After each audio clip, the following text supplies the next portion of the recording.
Olha só, existe um documento que está literalmente redesenhando o futuro da educação aqui no Brasil. Um documento que define o que milhões e milhões de estudantes devem aprender. E é sobre ele que a gente vai falar hoje. Vamos desvendar a Base Nacional Comum Curricular, a famosa BNCC.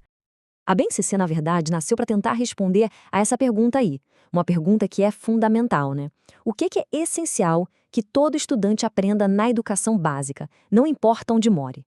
E olha, a resposta para essa pergunta, ela tem o poder de transformar a vida de milhões de jovens e, claro, o futuro do país inteiro. Certo. E para a gente entender bem essa transformação, a gente vai passar por alguns pontos. Primeiro, o que é a BNCC afinal? Depois, a gente mergulha nas 10 competências que são a base de tudo. Aí, vamos ver a estrutura do aprendizado, como ela olha para o futuro, como lida com a unidade na diversidade e, para fechar, por que tudo isso importa tanto. Beleza, então, vamos começar a desvendar isso. Para começar, é um jeito fácil de pensar na BNCC é imaginar um grande mapa. Isso, um mapa mesmo, que serve para guiar o caminho do aprendizado em todo o território nacional. Bom, falando de um jeito mais técnico, a ABNCC é o que a gente chama de documento normativo. E aqui tem um ponto super importante. Ela não é o currículo pronto, sabe? Ela é, na verdade, a referência obrigatória que todas as escolas do Brasil, sejam públicas ou privadas, têm que usar para criar os seus próprios currículos. A palavra-chave aqui é essenciais. A base foca naquilo que é considerado indispensável para a formação de qualquer cidadão. E qual seria o núcleo desse mapa, hein? O que está no centro de tudo? A gente pode pensar nisso como o DNA da formação do aluno. E esse DNA é formado por 10 competências gerais. Vamos dar uma olhada em como isso funciona na prática. Então, o número para guardar na cabeça é esse, 10. Toda a estrutura da BNCC foi pensada, foi construída para desenvolver essas 10 competências gerais. E o interessante é que elas vão muito além daquele conteúdo tradicional que a gente está acostumado, de só decorar a matéria. E é aqui que a gente percebe a grande virada de chave, a grande mudança de foco. Não é mais só sobre memorizar fatos e datas. Pensa só, pensamento crítico e criativo, cultura digital, empatia e cooperação, autonomia e projeto de vida. A ideia por trás disso tudo é formar pessoas que sejam capazes de analisar as coisas, de criar, de colaborar e, claro, de tomar decisões responsáveis, tanto para a vida delas quanto para a sociedade. Tá, mas aí fica a pergunta. Como é que essas competências tão importantes viram aula de verdade, viram atividade no dia a dia? Para entender isso, a gente precisa olhar para a estrutura, para ver como o conhecimento é organizado na prática. Basicamente, a organização do aprendizado vai evoluindo junto com o aluno. Lá na educação infantil, o foco é todo nos direitos de aprendizagem e nos campos de experiência. Já no ensino fundamental, o conhecimento passa a ser agrupado por áreas e os componentes curriculares, as matérias que a gente conhece. E aí, quando chega no ensino médio, a estrutura fica mais flexível, com as áreas do conhecimento e os famosos itinerários formativos, que dão a chance para o estudante aprofundar aquilo que mais interessa para ele. Agora, uma coisa curiosa. Quem já deu uma espiada no documento da BNCC, talvez tenha encontrado uns códigos meio estranhos, tipo esse aqui. Eu sei, à primeira vista parece uma sopa de letrinhas, né? Mas pode acreditar, tem uma lógica bem clara por trás disso. Olha só como a gente decodifica esse mistério. Cada pedacinho do código tem um porquê. EF significa ensino fundamental.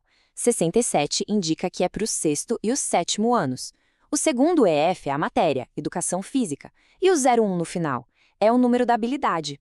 É um sistema bem pensado para organizar a progressão do aprendizado de um jeito super claro. Vamos falar agora de um dos pontos que eu acho mais interessantes e inovadores da BNCC. O jeito como ela abraça de vez o século XXI.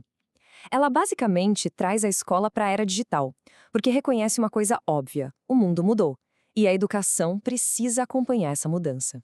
E o mais legal é que o próprio documento da BNCC joga uma pergunta bem provocadora no ar. Algo como: se o espaço da web já é livre e super familiar para crianças e jovens de hoje, por que raios a escola teria que se meter nisso? É uma ótima pergunta, né? Uma que muita gente deve se fazer. E a resposta que a base dá é direta e reta. É porque familiaridade não tem nada a ver com uso crítico, ético e seguro. O ponto central é esse. Só porque alguém usa a internet todo dia, isso não quer dizer que essa pessoa saiba usar de forma crítica. A BNCC entende que é justamente papel da escola ajudar a desenvolver essa capacidade de analisar, de questionar e de usar a tecnologia de um jeito responsável e ético. Isso não fica só na teoria, não. Se traduz em exemplos bem concretos.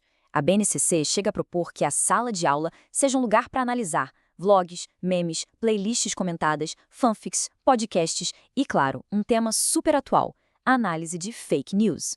A ideia aqui não é de jeito nenhum substituir os clássicos da literatura, mas sim entender e analisar com olhar crítico as linguagens que os estudantes já usam o tempo todo.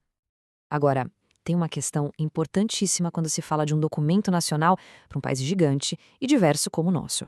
A preocupação era como é que a gente garante uma base comum para todo mundo, sem passar por cima das riquezas e das particularidades de cada cantinho do Brasil. E a solução encontrada foi justamente essa relação de complemento. Pensa assim, a base comum nacional, a parte nacional, garante a igualdade. Ela garante que um estudante lá do Acre e um do Rio Grande do Sul tenham o mesmíssimo direito de aprender o que é essencial. Ao mesmo tempo, os currículos locais, ou seja, de cada estado e cidade, têm a liberdade e também a responsabilidade de complementar essa base, trazendo a cultura, a história e os saberes da sua própria região. É a união perfeita entre igualdade e respeito à diversidade. Bom, a gente já viu o que é a BNCC, como ela se estrutura, o que ela propõe. Então, para a gente ir fechando, fica a grande pergunta. No fim das contas, por que a BNCC realmente importa? Essa citação, que vem do próprio documento, resume muito bem a ambição por trás de tudo. O compromisso é com a educação integral. Mas o que isso quer dizer na prática? Quer dizer olhar para o estudante como um ser humano completo, sabe? Desenvolver não só a parte intelectual, mas também a dimensão física, a afetiva, a social, a ética, tudo. Resumindo a ópera, o propósito final é este aqui: formar uma geração mais crítica, mais criativa, participativa e, principalmente, preparada para os enormes desafios do século XXI. O mundo de hoje precisa de cidadãos que saibam pensar por conta própria, que consigam criar soluções novas e que participem ativamente da construção de uma sociedade melhor, mais justa para todo mundo. E para a gente terminar, fica essa reflexão no ar. A BNCC é um mapa, é a grande visão de futuro. Mas o desafio gigantesco, a jornada que já está acontecendo agora, é responder a essa pergunta: como fazer com que toda essa transformação saia do papel e chegue de verdade em cada uma das salas de aula desse país? Essa, sem dúvida, é a pergunta que vai definir o sucesso dessa empreitada toda.